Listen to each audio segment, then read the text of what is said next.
Bonjour, bienvenue dans Près du Gâtier, le podcast. Je suis Anne. Je suis Laurence.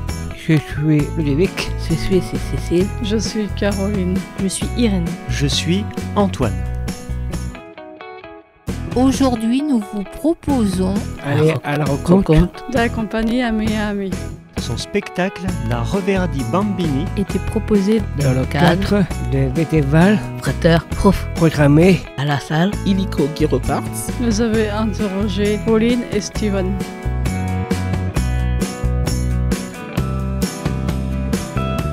Pouvez-vous vous présenter?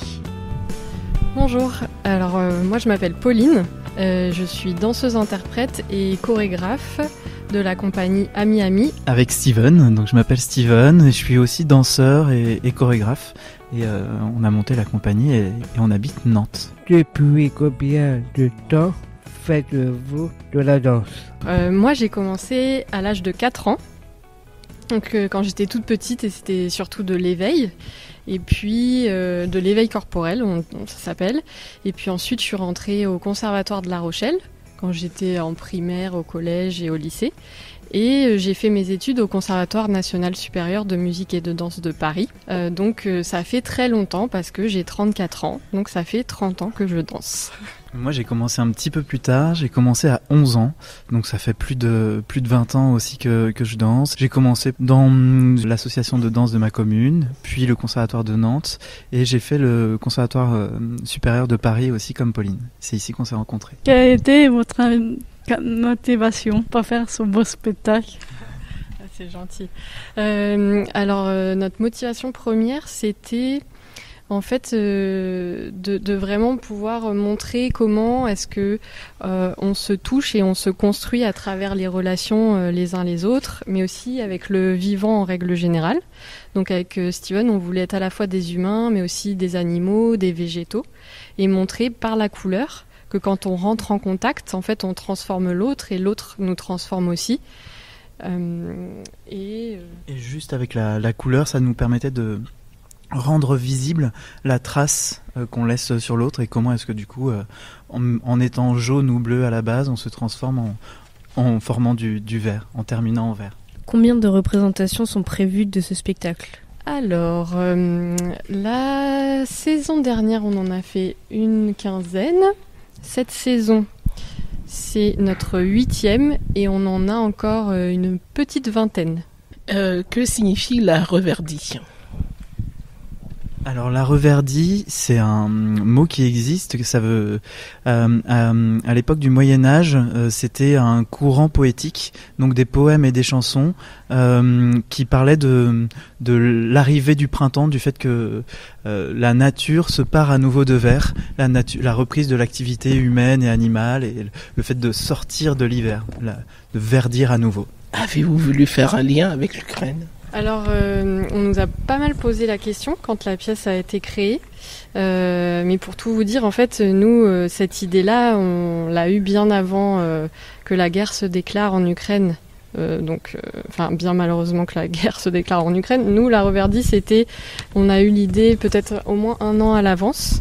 Et en fait, quand la pièce a été créée, c'était en plein conflit en Ukraine, donc c'est une résonance à laquelle on ne s'attendait pas, mais du coup ce n'est pas en référence avec l'Ukraine. Nous, la motivation première, pour revenir à une des questions, c'était aussi d'amener le vert, parce que le vert il est écologique, c'est en rapport avec la nature, et du coup en fait pour que la couleur finale soit le vert, il y avait que le bleu et le jaune qui fonctionnaient, et il s'avère que ça sonnait bien pour nous, on aimait bien ces couleurs, et que Pauline soit en bleu et moi en jaune, et voilà. Est-ce que vous êtes tous les deux donc créateurs de ce spectacle et metteurs en scène aussi de ce spectacle? Oui, tout à fait. À la base, donc on a fait des études de danseur-interprète, et du coup on est devenu chorégraphe, on a décidé de monter nos projets en devenant chorégraphe il y a 4 ans à peu près.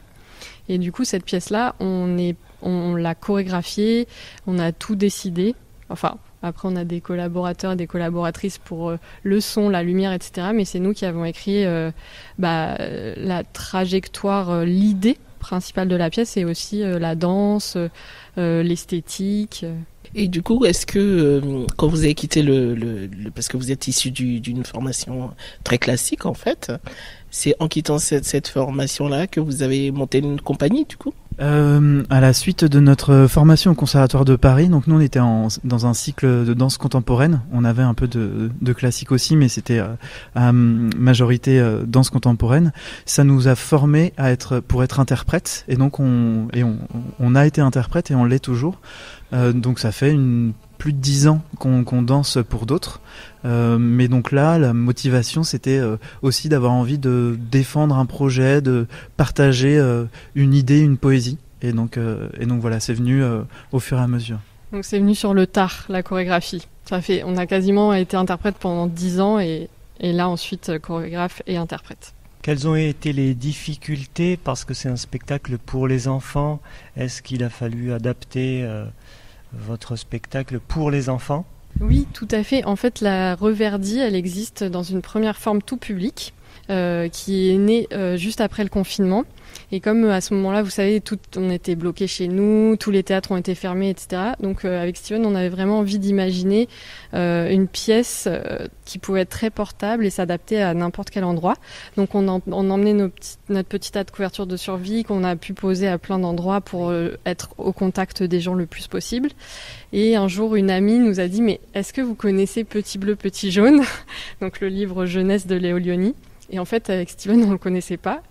Et on a trouvé ça génial, en fait, que cette histoire, elle résonne En fait, c'est à peu près les mêmes histoires, c'est juste au niveau de l'adresse que ça change un petit peu.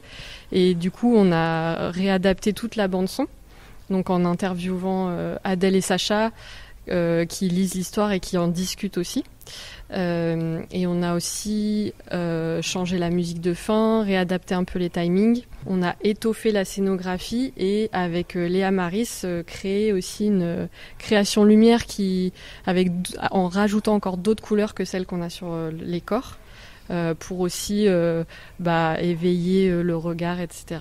La première forme de la Reverdie pour le tout public et des espaces non dédiés, en fait on a gardé chorégraphiquement la même structure. On voulait garder l'exigence chorégraphique pour les plus petits, parce qu'on pense qu'il n'y avait pas besoin d'adapter quelque chose, surtout que avec leur retour on se rend compte qu'ils projettent beaucoup de choses et que leur imaginaire traverse nos images.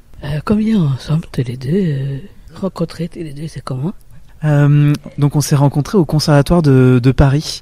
Donc il y a plus de 15 ans en fait. Quand on n'était pas dans la même classe, dans la même promotion. On avait 2 promotions d'écart, mais on s'est côtoyés. On a aussi participé à des créations ensemble, donc pour d'autres chorégraphes, et on était danseurs, danseuses, et puis on s'est rendu compte qu'on avait des idées similaires, des outils, des envies de proposer des images et des réflexions, et c'est pour ça qu'on s'est lancé.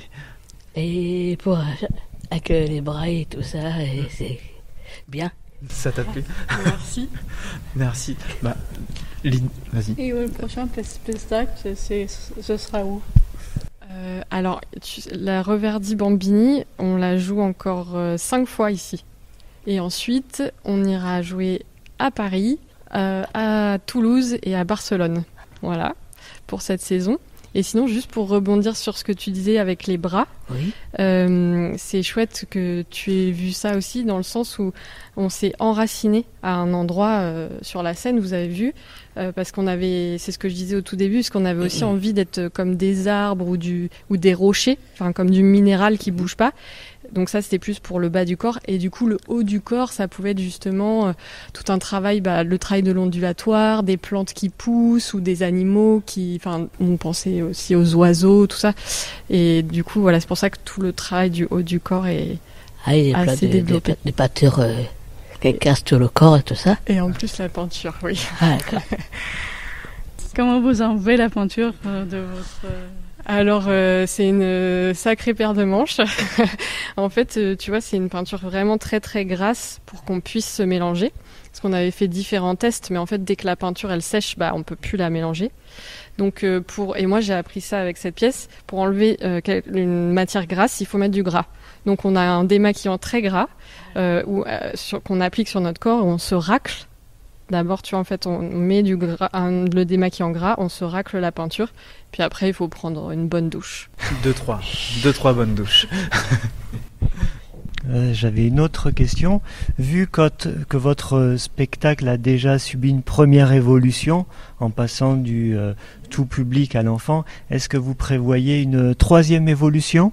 Tout à l'heure, Pauline parlait des dates qu'on allait faire à Paris, et c'est un peu une évolution, c'est-à-dire qu'on va jouer cette forme pour les enfants, mais dans les écoles. Donc, c'est-à-dire qu'il va pas y avoir la création lumière, et il va pas y avoir la lune à la fin. Donc c'est déjà une réadaptation aussi, parce que il faut, l'adresse elle va être un tout petit peu différente. En soi, le spectacle est le même, mais il y a quelques paramètres qui sont différents. Mais je pense que on la fera pas plus évoluer que ça, parce qu'il y a déjà plein de possibilités. Merci beaucoup.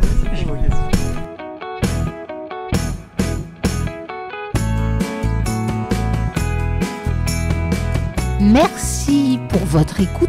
À bientôt pour un nouvel épisode. Découverte de quartier podcast.